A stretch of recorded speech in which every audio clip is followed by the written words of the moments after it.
നമസ്കാരം മക്കളെ, നമുക്ക് പഠിക്കാം. ഇന്ന് നമുക്ക് ഐ എന്ന ചിഹ്നം വരുന്ന കുറച്ച് വാചകങ്ങൾ എഴുതി നോക്കാം. ആദ്യം കൈ നിറയെ വളയാണ് എന്ന് എഴുതാം. കൈ കൈ കൈ നിറയെ നിറയെ നിറയെ കൈ നിറയെ വളയാണ് വളയാണ് എന്നെഴുതാം. വളയാണ്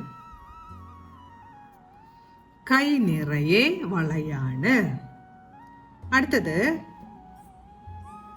മൈതാനം വളരെ വലുതാണ് എന്നെഴുതാം. മൈതാനം മൈതാനം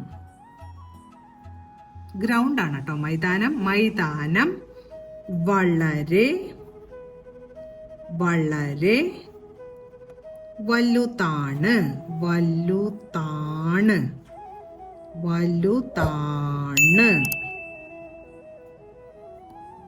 മൈതാനം വളരെ വലുതാണ്. അടുത്തത് തൈമാവ് നന്നായി പൂത്തു എന്ന് എഴുതാം. തൈമാവ് എന്ന് പറഞ്ഞാൽ കുട്ടിമാവ് എന്നർത്ഥം. മാങ്ങ ഉണ്ടാവുന്ന മരം.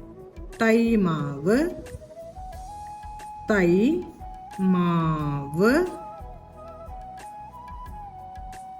നന്നായി നന്നായി പൂത്തു പൂത്തു.